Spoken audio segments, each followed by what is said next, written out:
안녕하세요. 여러분들의 주식 멘토, 주식 스윙맨 정의도 인사드리겠습니다. 오늘 시간도 여러분들이 일일이 찾아보기 힘든 경제 뉴스와 주식 정보들 제가 요약해서 전달 드릴 테니까 여러분들은 영상 편히 구독하고 보시면서 투자 대응해 가시면 되겠습니다.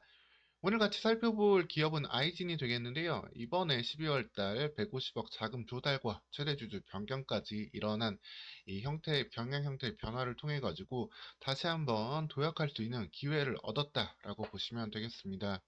아이진이 지금 어떤 상황에 있는지, 어떠한 가능성 볼 수 있을지 오늘 시간 자세히 알아보도록 하겠습니다.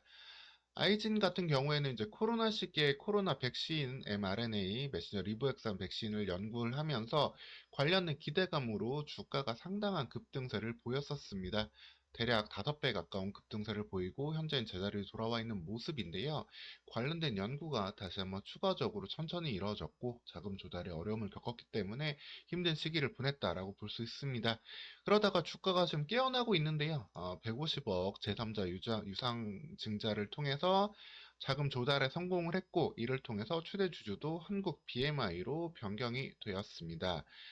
이렇기 때문에 IG는 큰 변화를 맞이했는데요. 자금 조달도 됐고 최대 주주의 변경을 통해 가지고 기존의 파이프라인들의 좀 기술 이전도 기대해 볼 수 있는 그런 상황이다라고 보시면 되겠습니다. 여러 가지를 좀 말씀을 드려야 될 것 같은데요. 우선 한국 BMI가 그럼 어떤 곳이길래 아이진에게 150억을 투자를 하고 이렇게 같이 경영에 참여하게 되는 것이냐? 뭐 아무 의미 없는 곳이 돈도 없는데 했으면 문제가 되잖아요. 그래서 한국 BMI의 작년도 실적을 한번 살펴보도록 하겠습니다. 의약품을 제조하고 있는 CMO 일을 하고 있는데요. 그렇기 때문에 어느 정도 연관성은 있다라고 볼 수도 있고 상당히 그리고 경영을 내실 있게 잘 하고 있던 기업이었습니다. 매출은 한 600억, 700억대를 1년에 내고 있고 영업이익도 100억 내외로 내고 있으면서 당기순이익 역시도 매년 100억 정도를 충분히 벌고 있는 꽤 알짜 기업이었습니다. 상장된 기업은 아니기 때문에 이렇게 1년에 한 번씩 공시를 보통 하는데요. 상당히 알짜 기업이다라는 건 여러분들 보실 수 있죠. 그렇기 때문에 150억이라는 투자금이 상당히 부담이 되지 않은 수준이다라고 볼 수 있고 이후 한국 BMI의 경영 결과에 따라서 아이진의 추가 자금 투입도 기대해 볼 수 있는 상황이다. 라고 보시면 되겠습니다. 그리고 내년도 금리가 이제 최고치를 찍고 빠르면 3월 아니면 5월 정도에는 금리가 인하될 수 있잖아요. 금리가 인하된다는 거는 제약바이오 기업들에게는 자금 조달에 다소 유리한 상황이 되기 때문에 이에 대한 시장 환경의 변화도 긍정적이다라고 보시면 되겠습니다. 즉, IG는 갖고 있는 파이프라인만 이제 잘 연구하고 성과를 내면 되는 이런 좀 외부적인 환경은 안정되었다. 라고 보시면 되겠습니다. 그럼 아이진이 어떤 파이프라인을 갖고 있는지도 한번 살펴볼게요. 아이진은 크게 3개의 파이프라인을 갖고 있는데요. 이 대상포진 백신, 자궁경부암 백신은 사실 제가 볼 때는 크게 메리트를 기대하기는 좀 어려운 쪽이고 결국엔 이 두 가지가 핵심이 되겠습니다.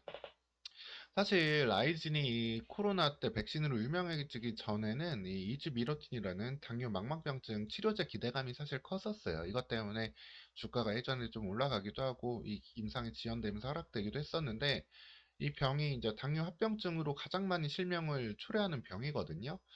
그래서 충분히 이 신약을 만들어낸다면 가치가 있는 분야인데 좀 이 부분에 대해서 좀 연구 비용에 대한 문제를 삼상이 들어가면 연구 비용이 대충 뭐 앞에 100억 들어갔으면 삼상은 1000억이 들어가니까요. 그래서 어려운 상황이었는데 좀 지연되었던 부분도 최근에 올해 들어서 국제약품과 함께 다시 한번 이 연구를 진행을 하겠다라는 모습을 발표를 했습니다. 즉 당뇨성 망막병증 치료제는 국제약품과 함께 좀 다시 이 부분 연구의 속도를 낼 수 있고 그렇게 된다면 이에 대한 모멘텀도 앞으로도 기대를 해볼 수 있겠고요.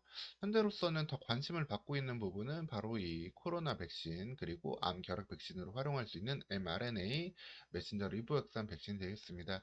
사실 이 mRNA 같은 경우에는 예전에는 사용하지 않았던 코로나 전에 사용하지 않았던 방식이에요. 코로나 시기에 급하게 이 형태에 대한 백신이 좀 필요성을 느껴졌고 이걸 통해서 인류는 좀 어떻게 보면 많은 혜택을 받았습니다. 그래서 이걸 연구 개발해냈던 사람들은 이 백신 개발을 가능하게 위한 핵심 원리를 발견한 두 분이 계신데 카탈린 카리코 트리와이스만 이 박사분이 올해 노벨 생리의학상을 수상하기도 했습니다.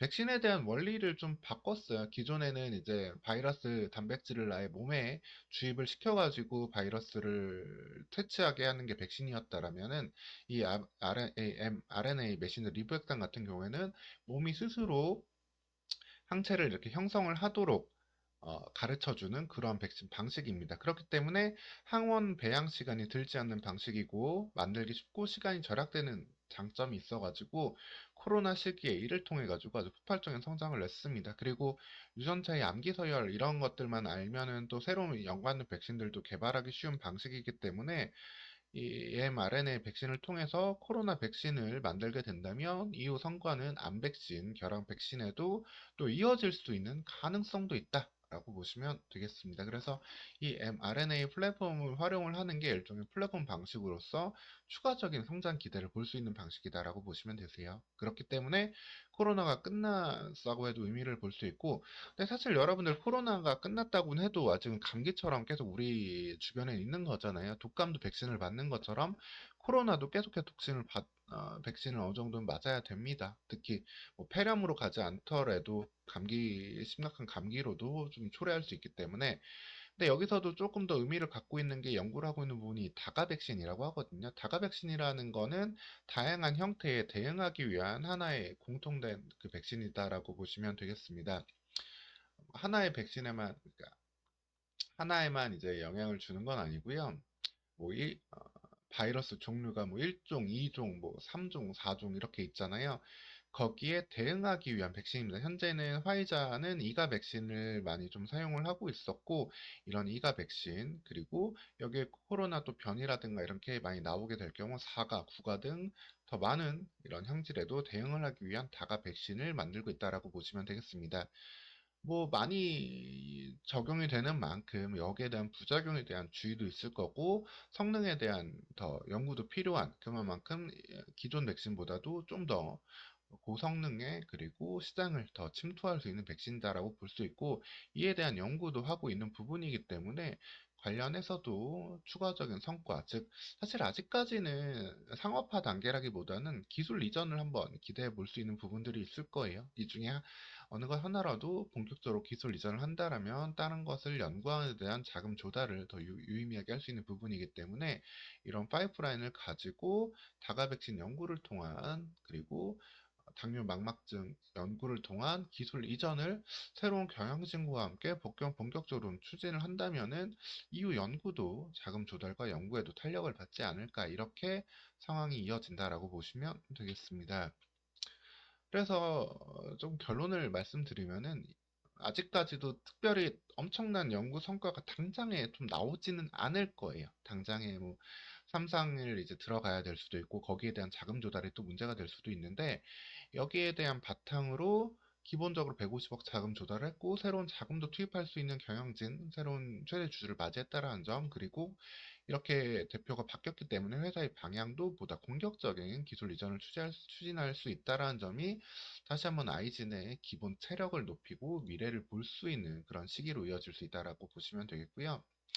그래서 월봉상으로 큰 이제 저항선이 될 것이면 5,200원 정도가 될 텐데 이 5,200원 부근까지 가지고 이 부근을 강하게 좀 돌파를 해 준다라면은 IG는 좀 금리 인하 시대에 단기적인 뭐 모멘텀도 충분히 볼 수 있는 그런 종목이다. 그러면서도 하나하나 나오는 연구 성과들에 따라서 뭐 예전에 찍었던 2011년의 영광을 일부분이나마 재현할 수도 있는 그러한 가능성이 있는 기업이다라고 좀 챙겨두시면 되겠습니다.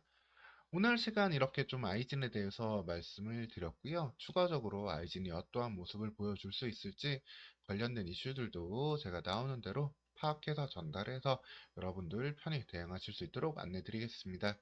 오늘 시간도 영상 잘 보셨으면 구독과 좋아요 눌러주시고 다음 영상도 참고하시면 되겠습니다. 시청해주셔서 감사합니다. 다음 영상에서 또 뵙겠습니다.